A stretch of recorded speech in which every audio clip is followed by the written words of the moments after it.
ದಕ್ಷಿಣ ಕನ್ನಡ ಜಿಲ್ಲೆಯಲ್ಲಿ ಸ್ಯಾಟಲೈಟ್ ಕರೆಗಳು ಈಗ ಭಾರಿ ಸದ್ದು ಮಾಡುತ್ತಿದೆ.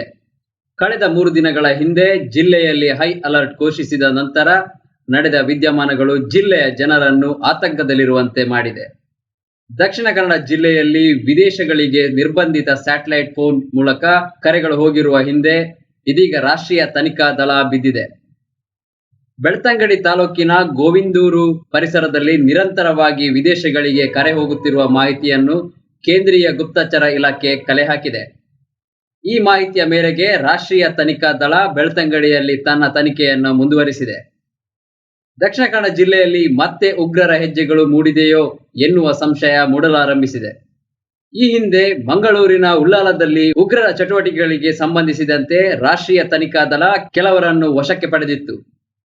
ಇದೀಗ ಜಿಲ್ಲೆಯ ಬೆಳ್ತಂಗಡಿ ತಾಲೂಕಿನ ಗ್ರಾಮವೊಂದರಲ್ಲಿ ನಿರಂತರವಾಗಿ ವಿದೇಶಗಳಿಗೆ ಸ್ಯಾಟಲೈಟ್ ಫೋನ್ ಮೂಲಕ ಕರೆ ಹೋಗಿರುವ ಬೆಚ್ಚಿ ಬೀಳಿಸುವ ಮಾಹಿತಿ ಹೊರಬಿದ್ದಿದೆ. ವಿದೇಶಗಳಲ್ಲಿ ಹೆಚ್ಚಾಗಿ ಬಳಸುವ ತುರಾಯ ಎನ್ನುವ ಕಂಪನಿಗೆ ಸೇರಿದ ಸ್ಯಾಟಲೈಟ್ ಫೋನ್ ಮೂಲಕ ಇದೇ ಗ್ರಾಮದಿಂದ ಹಲವು ಕರೆಗಳು ಹೋಗಿ ಬಂದಿದೆ. ಮುಂಬೈ ಉಗ್ರ ದಾಳಿಯ ಸಂದರ್ಭದಲ್ಲಿ ಉಗ್ರಗಾಮಿಗಳು ಇದೇ ಸ್ಯಾಟಲೈಟ್ ಫೋನ್ ಬಳಸಿಕೊಂಡು ತನ್ನ ಉಗ್ರ ಚಟುವಟಿಕೆಯನ್ನು ನಡೆಸಿದ್ದರು. ಈ ಕಾರಣಕ್ಕಾಗಿಯೇ ಭಾರತದಲ್ಲಿ ಈ ಫೋನ್ಗಳಿಗೆ ನಿಷೇಧ ಹೇರಲಾಗಿದೆ. ಆದರೆ ಇತ್ತೀಚಿನ ಕೆಲವು ತಿಂಗಳಿನಿಂದ ಗೋವಿಂದೂರಿನ ಈ ಗ್ರಾಮದಲ್ಲಿ ಈ ಸ್ಯಾಟಲೈಟ್ ಫೋನ್ ಬಳಕೆಯಾಗುತ್ತಿರುವ ಮಾಹಿತಿ ಕೇಂದ್ರೀಯ ಗುಪ್ತಚರ ಇಲಾಖೆ ರಾಗೆ ಲಭಿಸಿದೆ. ಈ ಮಾಹಿತಿಯನ್ನು ಕಲೆ ಹಾಕಲು ರಾಷ್ಟ್ರೀಯ ತನಿಖಾ ದಳ ಗೋವಿಂದೂರಿಗೆ ಆಗಮಿಸಿ ತನಿಖೆ ನಡೆಸಿದೆ. ಆದರೆ ಈ ಫೋನ್ ಯಾರು ಬಳಕೆ ಮಾಡುತ್ತಿದ್ದಾರೆ ಎನ್ನುವ ಬಗ್ಗೆ ಈವರೆಗೆ ಮಾಹಿತಿ ಸಿಕ್ಕಿಲ್ಲ.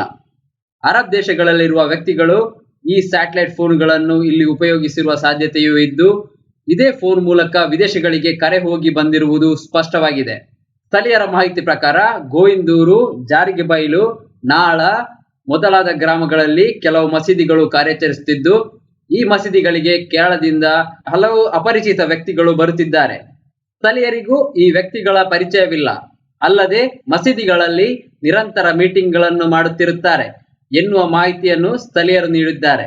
ರಾಷ್ಟ್ರೀಯ ತನಿಖಾ ದಳ ಈಗಾಗಲೇ ಈ ಪ್ರದೇಶದಲ್ಲಿ ತನಿಖೆ ಕೈಗೊಂಡಿದ್ದು, ಓರ್ವ ವ್ಯಕ್ತಿಯನ್ನು ಈ ಸಂಬಂಧ ವಶಕ್ಕೆ ಪಡೆದಿದ್ದಾರೆ ಎನ್ನುವ ಮಾಹಿತಿ ಲಭ್ಯವಾಗಿತ್ತು. ಆದರೆ ಈ ಬಗ್ಗೆ ಜಿಲ್ಲಾ ಪೊಲೀಸರೇ ಸ್ಪಷ್ಟನೆ ನೀಡಿದ್ದು, ಸ್ಯಾಟಲೈಟ್ ಫೋನ್ ಕರೆ ಸಂಬಂಧವಾಗಿ ರಾಷ್ಟ್ರೀಯ ತನಿಖಾ ದಳ ಯಾರನ್ನು ವಶ ಪಡೆದಿಲ್ಲ ಎನ್ನುವುದನ್ನು ಸ್ಪಷ್ಟಪಡಿಸಿದೆ. ಆದರೆ ಫೋನ್ ಯಾರು ಬಳಸಿದ್ದಾರೆ ಎನ್ನುವ ಬಗ್ಗೆ ಹುಡುಕಾಟ ಆರಂಭವಾಗಿದೆ ಎನ್ನುವ ಸುಳಿವನ್ನು ಮಾತ್ರ ನೀಡಿದ್ದಾರೆ.